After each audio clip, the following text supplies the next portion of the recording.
여러분, 오늘 보혈의 능력 세 번째 시간인데 첫 번째 시간에는 속죄를 다뤘습니다.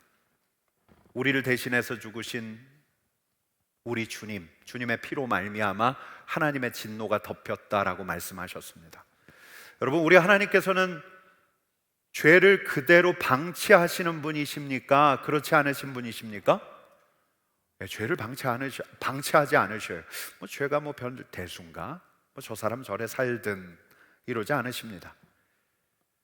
죄에 대해서 진노하시는 우리 하나님의 진노를 예수 그리스도의 십자가, 그 십자가에서 흘리신 보혈로 덮었다. 이게 이제 첫 번째 주제였고요. 두 번째 시간에는 정결을 다루었습니다. 여러분, 우리 안에 죄의 얼룩들이 있습니다. 우리 마음을 물들인 죄의 얼룩들이 있죠.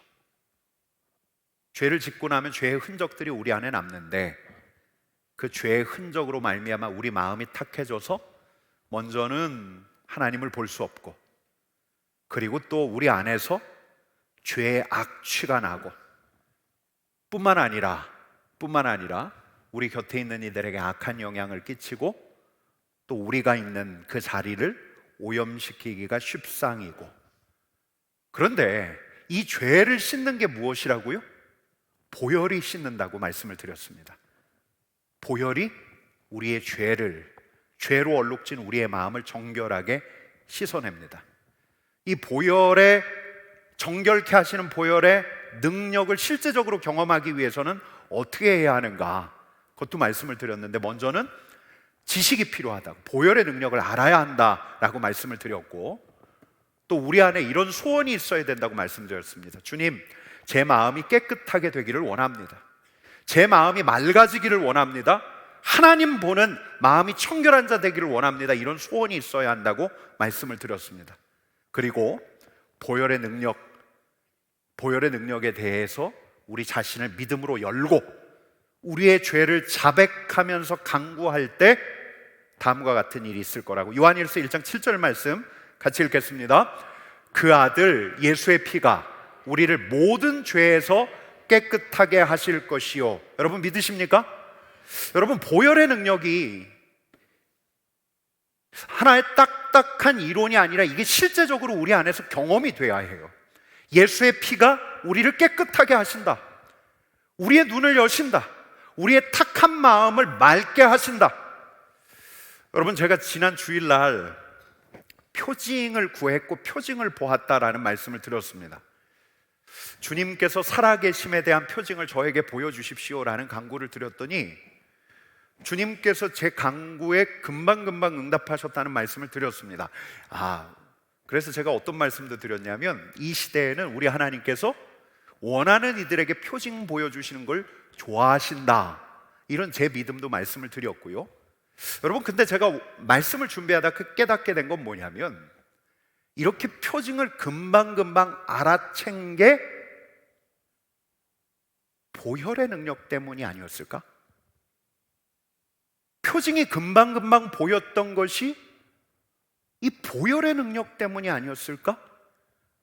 그 전주에 보혈의 능력을 전하고 구했더니 제 마음 안에서 죄의 얼룩들이 사라져서, 제 시야를 가리고 있던 뿌연 것들이 사라져서 우리 하나님의 살아계심을 금방 알아채게 한 것이 아닐까? 그런 생각도 오늘 했습니다. 여러분, 보혈의 능력을 믿으십니까? 보혈은 우리의 마음을 깨끗하게 하는 능력이 있습니다. 여러분, 지난주에 이제 주일날 초등학교 3학년 된 우리 부목사님 아들이 감사헌금을 냈는데, 감사헌금 봉투에 이렇게 적은 걸 제가 오늘 아침에 보았습니다. 차마 이름과 금액은 가렸는데요. 1번, 이제 계약하게 해주세요. 2번, 예수님의 피로 저의 몸을 닦아주셔서 감사해요. 별로 안 놀라시네요? 여러분, 놀랍지 않습니까? 예수님의 피로 저의 몸을 닦아주셔서 감사합니다. 여러분, 믿으십니까? 우리의 마음을 닦아주시는 보혈의 능력을 믿으십니까? 예수 피, 보혈의 능력으로 우리의 마음이 맑아지는 거예요. 정결하게 씻겨지는 거예요. 여러분, 근데 보혈의 능력은 여기서 끝나는 게 아닙니다. 우리 안에 있는 죄의 얼룩들을 제거하고 우리를 깨끗하게 하는 것으로 끝나는 게 아닙니다. 여러분, 아이들이 씻는 거 좋아해요? 싫어해요? 예. 저도 6살 때 기억이 있습니다. 저희 어머니가 절대로 목욕한다고 하니까 제가 집을 나갔어요. 오전 내내 집에 안 들어왔던 적이 있습니다. 여러분, 근데 놀고 온 아이들 어떻게 해요? 씻기죠. 씻겨요. 집에 들어온 아이는 씻깁니다. 왜 씻기죠? 특별히 저녁을 앞두고 밤을 앞두고 씻깁니다. 왜 씻깁니까? 거실서 뛰어다녀야 하니까, 안방에도 들어가야 하니까, 안방 침대 위에 있는 이불 안에 푹 들어가야 하니까, 집에서 놀게 하기 위해서. 여러분, 또 있습니다. 왜 씻기죠? 안아주려고. 물론 씻지 않은 아이도 안아줄 수 있지만 씻고 난 아이 푹 안습니다. 꼭 껴안아줍니다. 여러분, 우리를, 예수의 피가 왜 우리를 죄에서 씻어주십니까? 왜 씻어주는가? 거룩하신 우리 하나님 품에서 놀게 하시기 위해서, 하나님 안에 머물게 하기 위해서, 거룩하신 우리 하나님께서 우리를 안아주시기 위해서, 우리와 교제하시기 위해서, 우리를 정결하게 씻으시는 거죠. 여러분, 오늘 보혈의 능력 3번째 시간에는 거기까지 가려고 하는데, 여러분, 첫 번째가 뭐라고요? 예수 보혈의 능력으로 하나님께서 당신의 진노를 우리에게서 거두셨어요. 보혈의 능력을 믿을 때 우리는 하나님의 따뜻한 시선을 경험합니다. 하나님께서 우리를 진노하거나 심판치 않으셔요. 보혈의 능력을 믿는 자에게. 이게 첫 번째였어요. 두 번째, 보혈은 우리를 정결하게 씻습니다. 우리의 죄를 씻습니다. 죄의 얼룩들을 씻습니다. 하나님의 살아계심을 알아보게 합니다. 악취를 제하십니다. 이게 두 번째 정결이었어요. 그러고 이 씻겨진 우리를 하나님께서 당신의 품 안에 두시려고 하는데, 씻겨진 아이와 씻겨진 하나님의 사람들과 교제하기를 원하시는데, 이렇게 되기 위해서 밟아야 할 한 가지 단계가 더 있는데, 여러분, 저는 이런 비유를 한번 떠올려 봤어요. 제가 저희 집 아이를 잘 씻기는데요, 잘 씻기면 씻고 난 다음에 애가 정신이 자꾸 딴 데로 팔리니까 이렇게 말하곤 합니다. 자, 다 씻었으니까 10초 안에 뛰어가 옷 입는다. 10초 안에 뛰어가 옷 입는다.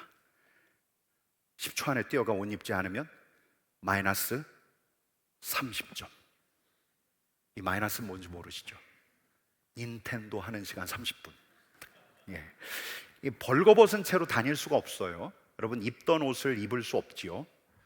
아이는 깨끗하게 씻었다면 깨끗하게 빨아놓은 새 옷을 입어야 합니다.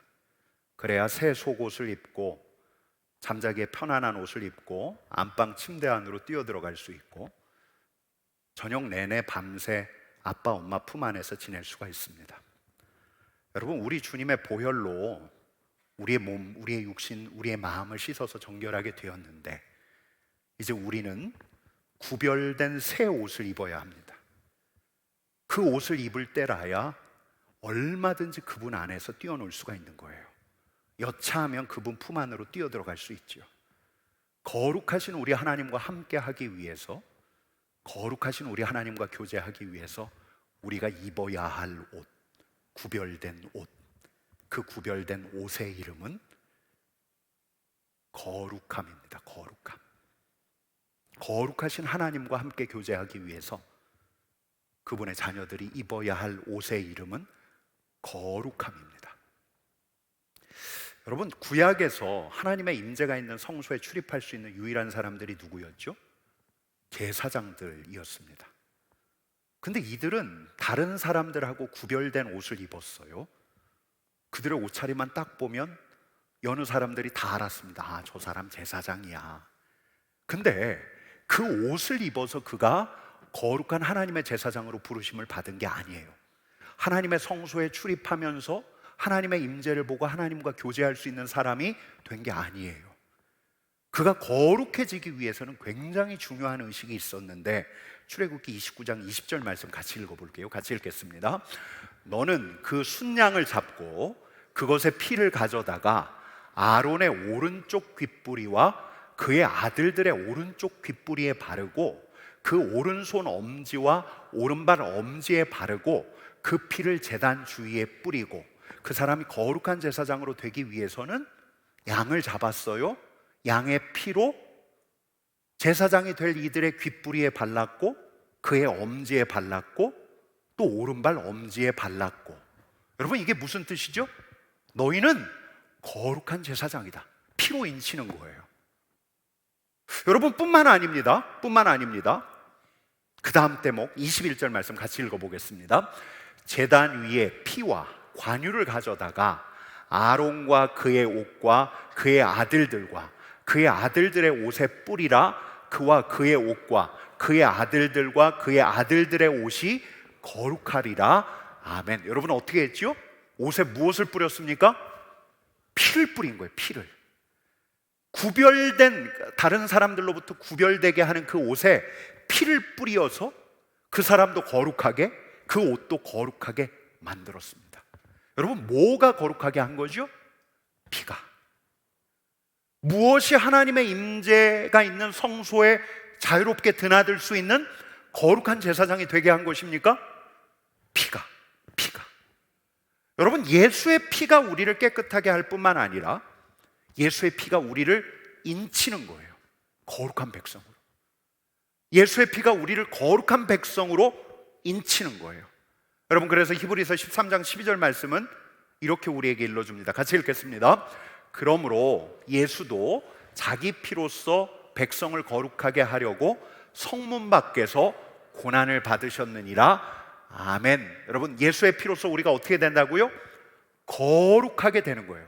거룩하신 하나님의 앞에 설 수 있는 거룩함을 입는 거예요. 무엇으로써요? 피로써.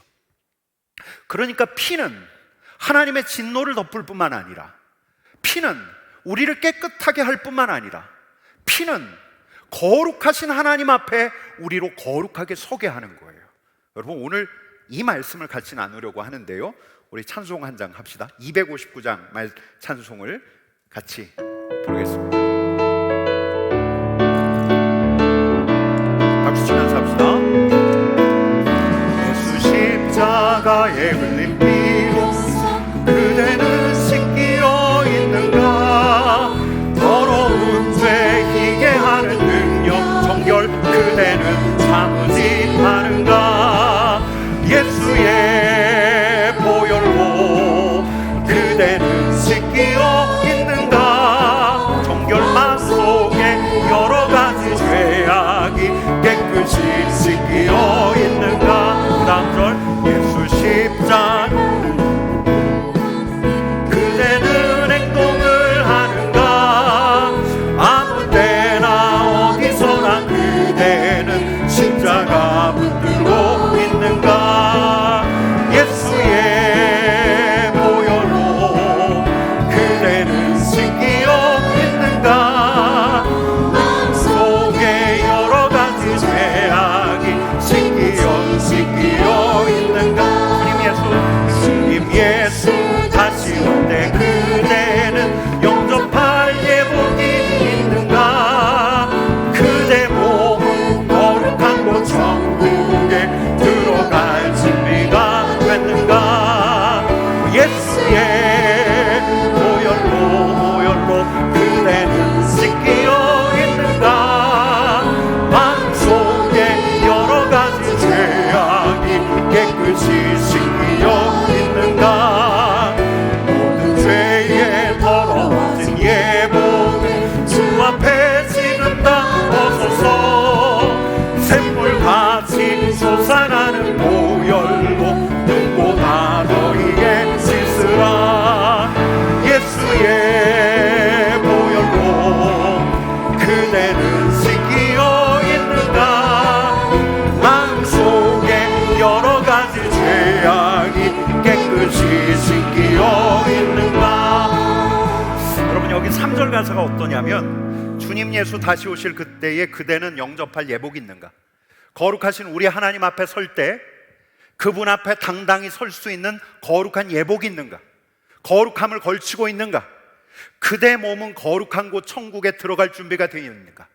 천국 하나님의 임재가 가득한 그곳에서 거룩한 몸으로 서 있을 수 있는가? 무엇이 우리를 거룩해 합니까? 예수의 보혈이. 예수의 보혈이 우리를 씻기실 뿐만 아니라 우리를 거룩하게 한다고 이 찬양을 이야기하고 있습니다. 우리 3절과 4절 찬양을 다시 한번 부르겠습니다.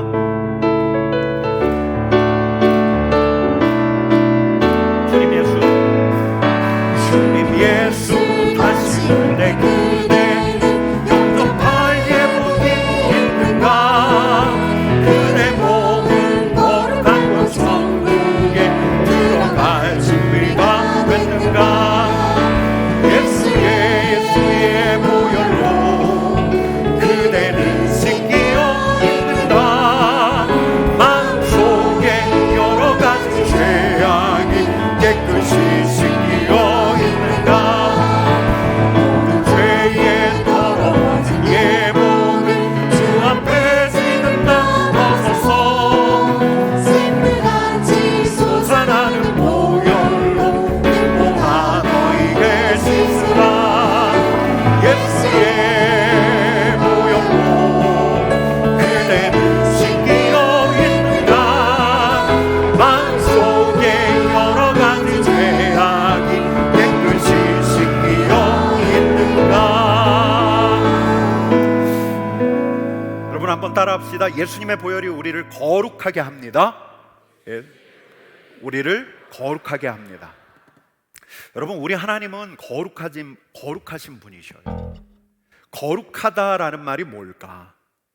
거룩하다, 우리와는 전혀 다른 신성하고 구별된 분. 우리는 부족하지만 우리 하나님은 완전하시고, 우리에겐 결핍이 있지만 우리 하나님은 충만하시고, 하나님의 거룩한 분이시다라는 말은 우리 하나님의 하나님이시라는 거예요.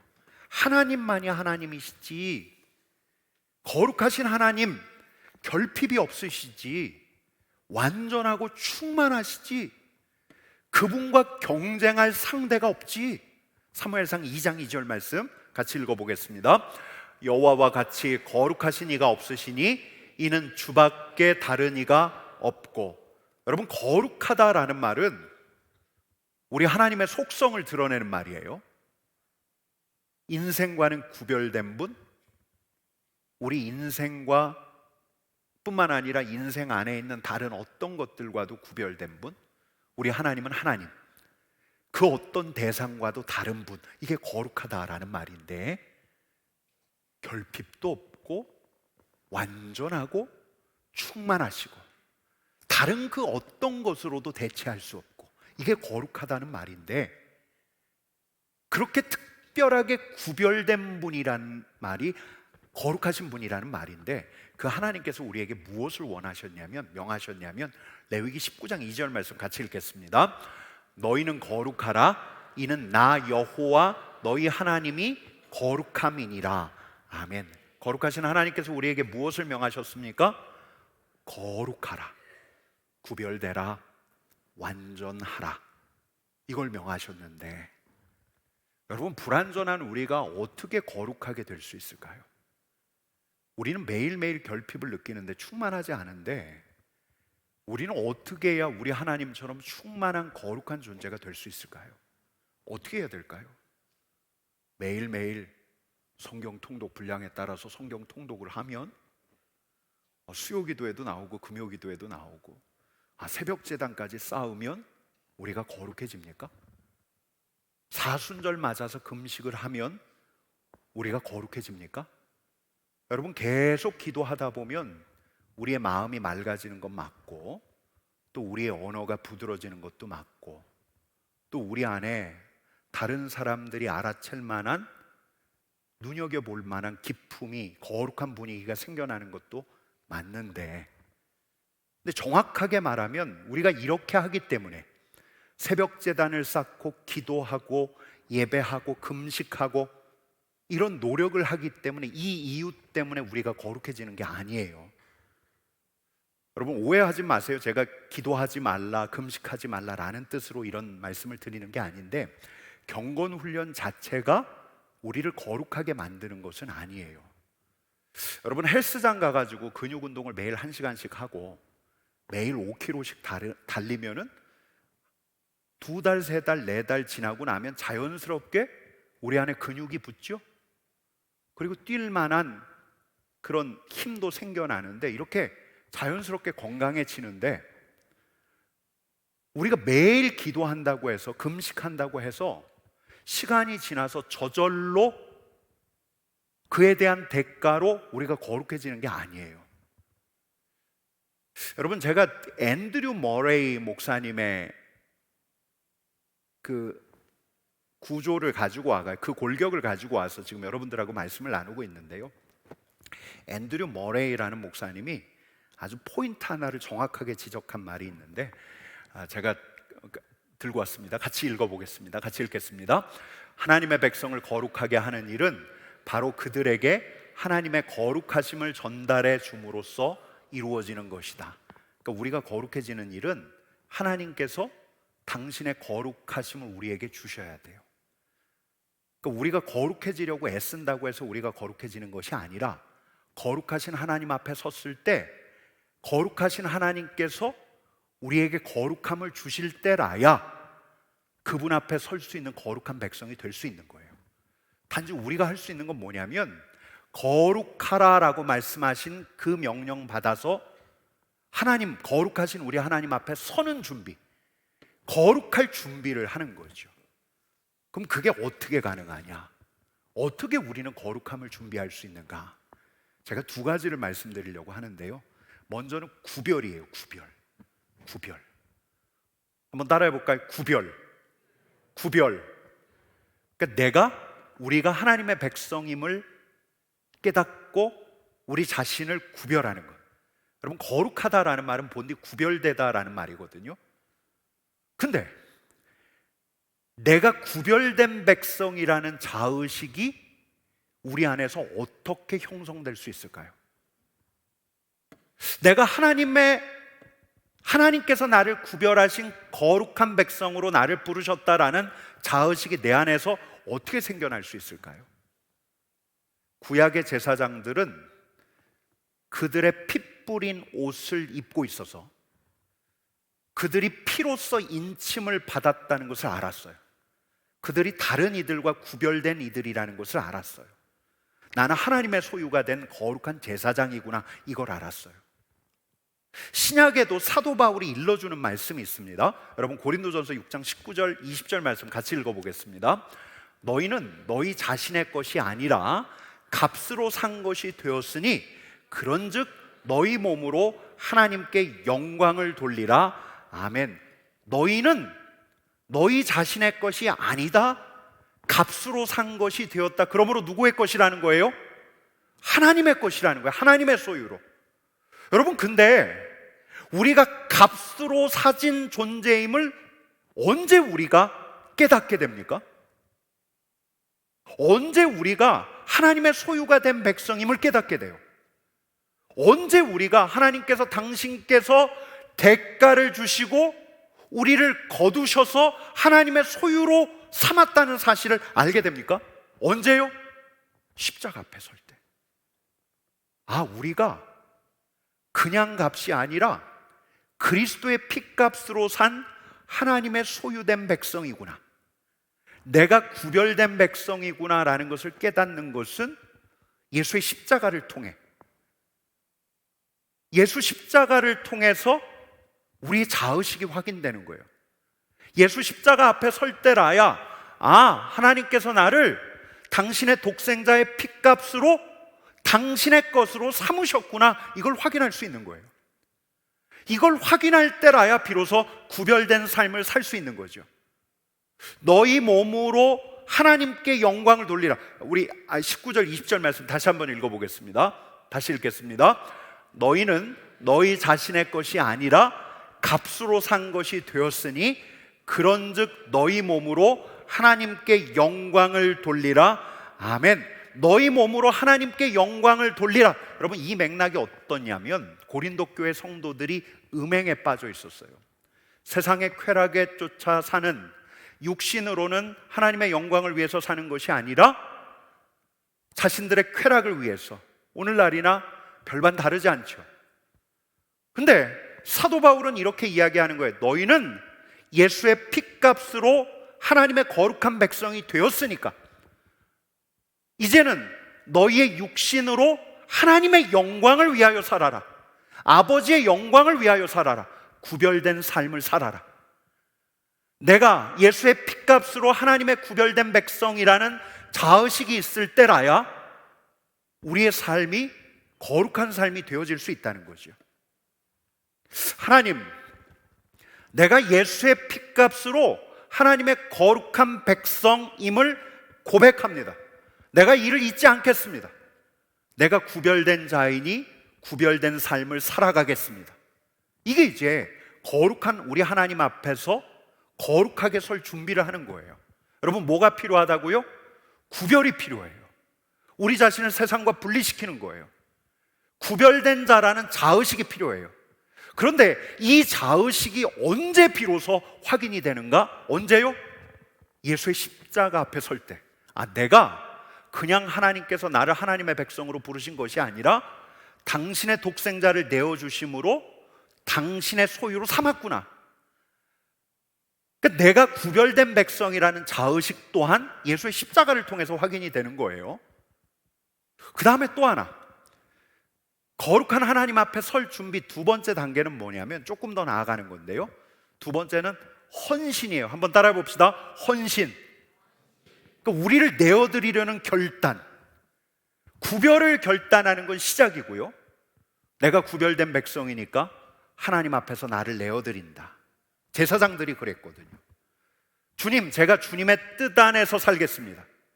내 생각을 주장하는 것이 아니라 주님의 뜻에 귀를 기울이겠습니다. 주님의 뜻을 이루어드리는 사람이 되겠습니다. 나를 주님께 내어드리겠습니다. 일종의 헌신의 결단인데요, 여러분, 구약의 제사장들은 피가 뿌려질 때마다 결단했을 거예요. 위임식을 볼 때마다 피 뿌림을 받은 하나님의 구별된 거룩한 제사장, 그때 그들은 물었겠죠. 하나님, 내가 하나님 앞에 내 자신을 내어드리겠습니다. 이게 거룩한 하나님과 만날 준비예요. 하나는 구별이고 하나는 내 자신을 내어드리겠다는 결단. 여러분, 근데 한번 여쭤볼게요. 내가 내 자신을 우리 하나님께 내어드립니다. 이게 잘 됩니까? 잘 되지 않습니까? 잘 돼요? 잘 되면 할 수 없고요. 여러분, 히브리서를 보면 이런 대목이 있습니다. 히브리서 13장 11절 12절 말씀을 한번 같이 읽어볼게요. 같이 읽겠습니다. 유대교의 제사의식에서 세 번역이에요. 대제사장은 속죄 제물을 드리려고 짐승의 피를 지성소에 가지고 들어가고 그 몸은 진영 밖에서 태워버립니다. 그러므로 예수께서도 자기의 피로 백성을 거룩하게 하시려고 성문 밖에서 고난을 당하셨습니다. 이 대목의 요점은 뭐냐면 우리 주님께서 당신의 피로, 계속 보여주세요, 뒷부분. 당신의 피로 당신의 백성을 거룩하게 하시려고 어디서 고난을 받으셨다고요? 성문 밖에서, 성문 밖 갈보리 언덕에서 고난을 받으셨습니다. 어떻게 고난을 받으셨어요? 십자가에 달려 돌아가셨다는 거예요. 그렇게 자신을 내어주셨다는 거죠. 우리를 거룩하게 하시기 위해서. 당신의 피로 우리를 거룩하게 하시기 위해서 성문 밖에서 십자가에 달려서 자신의 육신을 우리에게 내어주셨다는 건데, 여러분, 그 다음 대목이 이렇게 이어집니다. 같이 읽겠습니다. 그러함으로 우리도 진영 밖으로 나아가 그에게 나아가서 그가 겪으신 치욕을 짊어집시다. 히브리서 기자가 우리에게 뭘 제안하냐면, 예수 그리스도께서 우리를 거룩하게 하시기 위해서 자신을 내어주셨으니까 우리도 어떻게 하자고요? 진영 밖으로 나가자는 거예요. 진영 밖에 뭐가 있어요? 갈보리 언덕 십자가가 있죠. 갈보리 언덕 십자가 그 앞으로 나가자는 거예요. 나가서 무엇을 봐요? 십자가에 달리신 예수 그리스도를 보자는 거예요. 그럴 때라야 비로소 그가 겪으신 치욕을 우리도 짊어질 수 있다는 거예요. 내 자신을 내어드릴 수 있다는 거예요. 우리 주님께서 겪으셨던 치욕, 자신을 내어주는 치욕마저도 우리도 할 수 있다는 거예요. 여러분, 이 13장 13절 말씀을 한 번 더 읽어보겠습니다. 한 번 더 읽겠습니다. 같이 읽겠습니다. 그러함으로 우리도 진영 밖으로 나아가 그에게로 나아가서 그가 겪으신 치욕을 짊어집시다. 여러분, 12절에서 뭐라고 이야기했냐면 예수께서 진영 밖에서 갈보리 언덕의 십자가에 달려 계십니다. 그래서 13절에서 이렇게 이야기하는 거예요. 우리도 진영 밖으로 나아갑시다. 왜요? 그분 앞에 서야 하니까. 십자가에 달리신 그분을 보아야 하니까. 십자가에 달리신 그분을 볼 때라야 비로소 우리는 그분처럼 치욕을 짊어질 수 있고 내 자신을 우리 하나님 앞에 내어드릴 수 있고. 여러분, 헌신이 어떻게 가능한가? 여러분, 아까 구별이 어떻게 가능한가를 말씀드렸어요. 거룩할 준비로 우리 하나님께서 헌신을 요청하시는데 내 자신을 내어드릴 준비가 되어야 하는데 내 자신을 우리 하나님께 내어드릴 준비가 어떻게 이루어지는가? 13장 13절 말씀에서 이렇게 이야기하는 거예요. 진영 밖으로 나아가서 그분 앞에 서라. 그러면 그분이 겪은 치욕을 너도 짊어질 수 있다. 여러분, 헌신이 어떻게 가능하다고요? 십자가 앞에 설 때. 여러분, 제가 잘 전달하고 있어요? 그 교회사에 유명한 이야기가 있는데요. 이 진젠도르프 백작이라고, 이분이 아주 훌륭한 가문이었고 엄청난 대지를 가진 영주였는데 이분이 몇 가지 사건을 계기로 회심을 해요. 18세기 말에 이분이 굉장히 젊었던 시절에 그 부유했던 영주 진젠도르프가 한 번은 그림을 보는데 그 그림의 제목이 에케 호모였어요. 이 사람을 보라. 요한복음 19장을 바탕으로 그려진 그림이었는데 가시면류관을 쓰신 그리스도를 그린 그림이 그의 앞에 걸려 있는 거예요. 근데 그 그림 앞에서 한참을 이렇게 들여다보다가 그가 마음 안에 울리는 우리 하나님의 세미한 음성을 들었어요. 어떤 음성? 내가 너를 위해 십자가에 달렸는데 너는 나를 위해서 무엇을 하려고 하느냐? 내가 너를 위해 십자가에 달렸는데 너는 나를 위해서 무엇을 하려고 하느냐? 예수님의 가시면류관 쓰신 십자가에 달린 그 그림을 한참 들여다볼 때, 예수 그리스도를 묵상할 때 십자가 앞에 선 그에게 음성 하나가 들려왔습니다. 나는 너를 위해서 십자가에 달렸는데 너는 나를 위해서 무엇을 하려고 하느냐? 이 음성이 그의 삶을 완전히 달라지게 했어요. 그가 대단한 영주라고 했잖아요. 독일의 헤르누트라는 지역에 굉장한 영주였는데 그 지역으로 막 넘어오는, 박해를 피해서 넘어온 이들이 있었어요. 그들을 함께 모아서 공동체를 꾸렸는데 이 공동체가 유명한 모라비안 공동체예요. 예수님의 십자가를 묵상하다가 피 흘리시는 그 십자가 앞에 서서 자기를 내어드리기로 결단한 이들이 한두 사람이 아니에요. 진젠도르프뿐만 아니라. 여러분, 제가 이제 얼마 전에 은퇴하신 한 목사님하고 한 수업 시간에 이제 장로회 신학대학교 그 수업 시간에 가서 이제 패널 토의를 같이 한 적이 있었는데요. 그 중에 이제 부산에서 목회하시다가 은퇴하신 원로 목사님 한 분이 계셨어요. 그분이 목회하던 중에 말할 수 없는 어려움을 겪었대요. 영혼도 핍절해지고 뼈도 마르고 그 목사님뿐만 아니라 가족들도 상하는 고통의 시간을 한동안 통과해야만 했는데 하염없이 우리 주님께 묻고 있는데 하염없이 대체 왜 이런 일이?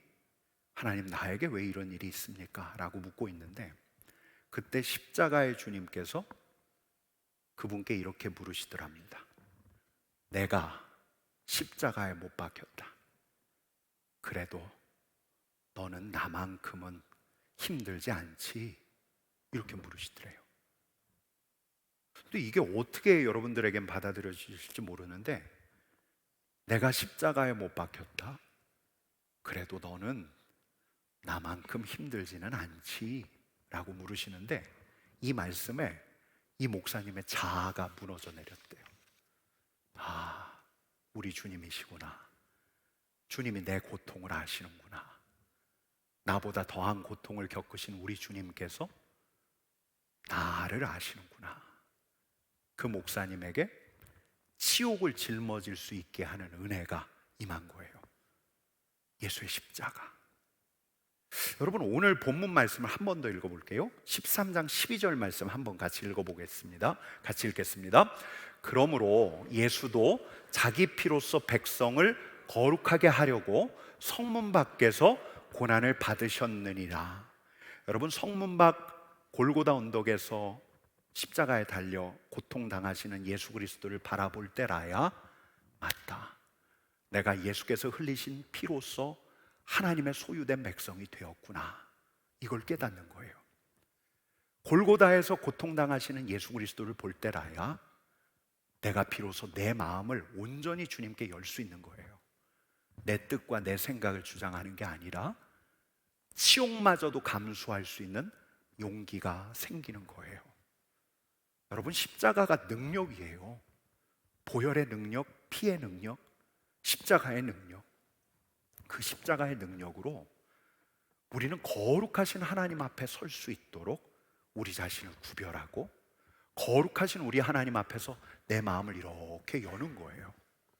그러면 내가 거룩하니 너희도 거룩하라 하신 우리 하나님께서 우리에게 거룩함이라는 옷을 입혀주시는 거죠. 우리는 단지 구별된 백성이 되려고 그리스도의 십자가 앞에서 몸부림치고, 우리는 단지 하나님 앞에 마음을 내어드리는 백성이 되려고 그리스도의 십자가를 바라보고 있을 때 거룩하신 우리 하나님께서 우리 앞에 나타나셔서 우리를 거룩한 백성으로 받아주시는 거예요. 여러분, 그분의 십자가가 우리가 그분의 핏값으로 산 하나님의 소유임을 깨닫게 해요. 그분의 십자가 앞에 설 때라야 우리가 우리의 마음을 내어드릴 수가 있어요. 여러분, 근데 바로 그때 우리가 그런 준비를 하려고 결단하고 몸부림칠 때, 그때 바로 거룩하신 하나님께서 우리에게 임하십니다. 거룩하신 하나님께서 예수의 피로 말미암아 우리의 죄의 얼룩들을 씻어냈더니, 또 예수님의 십자가를 바라보면서 내가 하나님께서 택하신 백성이구나, 고개를 끄덕이면서 예수 십자가를 바라보면서 내 마음을 우리 하나님 앞에 열어드렸더니 바로 그 자리에서 거룩하신 하나님께서 임하시는 거예요. 거룩하신 하나님의 임재가 바로 그 자리에서 이루어지는 거예요. 거룩하신 하나님께서 그를 거룩하다고 하시니까 그도 제사장이 되어서 거룩하신 하나님의 임재 앞에 담대하게 설 수 있는 거죠. 여러분, 그 안에 하나님의 생생한 임재가 있어요. 예수님의 피의 능력을 고백하면서 십자가 앞에 선 자에게 그를 평안하게 하시고 그를 충만하게 하시고 그를 완전하게 하시는 하나님의 임재가 있어요. 생생한 임재, 직접적인 임재. 하나님이 여기에 계셔요. 하나님이 거기에 계셔요. 보혈을 지나면서 내 마음의 얼룩을 씻고 내 악취를 지우고, 보혈을 지나면서 내가 구별된 존재임을 결단하고 구별된 삶을 결단하고 하나님 앞에 내 마음을 내어드릴 때 바로 거기에 우리 하나님께서 계셔요. 주님, 제가 주님의 소유임을 고백합니다. 주님, 제가 내 자신, 내 마음을 주님 앞에 활짝 열어드립니다. 그때 거룩하라 하신 우리 하나님께서 당신의 거룩함의 옷을 우리에게 입혀주시기 위해서 우리 앞에 임재하시는데, 바로 그 순간에는 어떤 이에게는 심령이 떨려요. 어떤 이는 전율해요. 어떤 이는 말할 수 없는 사랑과 평강이 밀려오는 것을 고백해요. 어떤 이는 한 번도 느껴보지 않았던 어떤 힘을 느껴요. 어떤 이는 눈물을 흘려요. 여러분, 이렇게 오감으로 경험할 수 있는 현상이야 다양하기 그지없지만 가장 중요한 것은 뭐냐면 분명한 확신이 드는 거예요. 내가 거룩하신 하나님의 품 안에 있다. 거룩하신 하나님께서 지금 나를 감싸고 계신다. 하나님과의 교제가 이렇게 시작이 되는 거예요. 우리 하나님의 임재의 실제적인 경험을 원하십니까? 우리 하나님의 영광스러운 임재가 단지 구약 성경 속 진실이 아니라 사도들만이 고백했던 것이 아니라 부흥기 때 신앙의 선배들만 고백했던 게 아니라 한번 기도원을 찾았을 때 그 자리에서 특별하게 임했던 그 경험, 그것으로 만족하시기를 원하십니까? 그렇지 않잖아요. 우리는 하나님 앞에 서서 하나님의 거룩한 임재 앞에서 하나님과 교제하기를 원해요. 우리의 마음을 예수의 보혈로 씻어내고 예수의 십자가를 보면서 우리가 누구인가를 깨닫고 예수의 십자가를 묵상하면서 나를 핏값으로 사신 우리 하나님 앞에 내 자신을 내어드리며 진실된 고백으로 주님 앞에 나아갈 때 바로 그 자리에 거룩한 하나님의 임재가 있습니다. 여러분, 앤드류 머레이라는 분이 쓴 글을 우리 같이 한번 읽어볼게요. 같이 읽어보겠습니다. 그리스도의 보배로운 피가 신자에게 하나님의 임재 속으로 들어가는 길을 열어놓았습니다. 그리하여 하나님과의 교제가 깊은 영적 현실이 된 것입니다. 그 피의 충만한 능력을 아는 자는 하나님께 가까이 인도되어 언제나 하나님의 직접적인 임재 속에서 그리고 그로 말미암는 말할 수 없는 축복들을 누리며 살 수 있는 것입니다. 그리스도의 임재, 우리 하나님의 실제적인 임재. 여러분, 원래 앤드류 머레이라는 분은 아주 전통적인 개혁교회 장로교 목사님이셨어요. 근데 이분에게도 아주 특별한 사건이 있는데 다른 글에서 이제 제가 읽었던 건데요. 근데 한 번은 이분이 목회하시는 교회에서 한 60명 청년들이 모여서 중보기도회를 했어요. 부목사님 인도하에. 근데 그 중보기도회 안에 성령의 불이 임했어요. 그들은 멀리서부터 들려오는 천둥 소리를 들었어요. 그리고 건물 전체가 진동하는 경험을 했어요. 그러다 보니까 그 자리가 통제하기가 어려워진 거예요. 여러분, 개혁교회 장로교 전통 안에서는 조용히 기도하는데 이분들이 비통하게 참여하면서 자기의 죄를 토해내기 시작했고 뜨겁게 기도하기 시작하는데, 여러분, 이게 당시 개혁교회 장로교회로서는 상상할 수도 없는 일이었어요. 앤드류 머레이 목사님에게도 마찬가지였어요.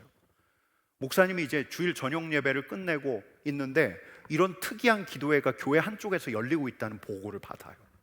근데 딱 갔는데 한 번도 본 적이 없는 풍경이 펼쳐지고 있는 거예요, 세상에. 그래서 이 앤드류 머레이 목사님이 고함을 질렀어요. 조용히 하십시오. 조용히 하십시오.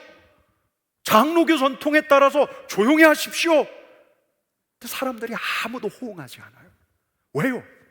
거룩하신 하나님의 임재 앞에서 그들은 견딜 수 없은 자신의 죄의 무게를 느끼면서 하나님 앞에서 회개의 기도를 토해내느라고 거룩한 하나님의 임재가 있었어요. 그 자리에서 앤드류 머레이 목사님이 탄식했어요. 하나님은 질서의 하나님이신데 이 자리는 너무 엉망진창이다. 여러분, 근데 이렇게 된 기도회는 이날뿐만 아니라 다음 날도 그 다음 날도 계속 이어졌어요. 사람들이 뜨거운 간구와 찬송으로 우리 하나님 앞에 나아갔고 비통하게 하나님 앞에서 자신의 죄를 회개했고 거룩하신 하나님의 임재 가운데 있었어요. 점점 인원이 늘어나니까 그 작은 예배당에서 수용이 안 돼서 이제 대예배실로 옮겼어요. 그날은 앤드류 머레이 목사님이 설교하는 날이었는데 설교하고 기도하는데 또 그 신비스러운 천둥 소리가 들리는 거예요. 건물 전체가 진동하는 걸 경험하는 거예요. 회중들 사이에서 아무도 요청하지 않았는데 뜨거운 통성 기도가 막 터져 나와요. 역시 앤드류 머레이 목사님은 교회 통로를 지나다니면서 이들을 조용히 시키려고 했어요. 앤드류 머레이 목사님에게 세미한 음성이 들려요. 이게 거룩하신 하나님의 임재다, 주님의 역사다. 그가 회개했어요. 사람들을 통제하려고 했고 내 뜻과 내 규격에 맞게 하나님의 임재를 제한하려고 했던 자신을 회개했어요. 거룩한 하나님의 임재. 그래서 그는 생생한 직접적인 하나님의 임재에 대해서 이야기하는 거예요.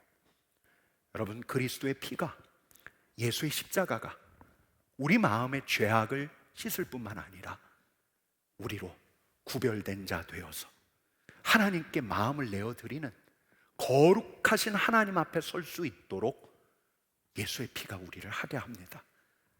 예수의 피로 말미암아 우리는 거룩하신 우리 하나님 앞으로 갈 수 있는 거예요. 보혈을 지날 때라야 거룩하신 우리 하나님의 임재 앞에 설 수 있는 겁니다. 여러분, 주님의 임재 앞에 서기를 원하십니까? 주님의 임재 앞에 서기를 원하십니까? 거룩한 주님의 앞에 보혈을 지나 서는 저와 여러분 되기를 간절히 축원합니다. 여러분, 우리 같이 일어나서 찬양합시다.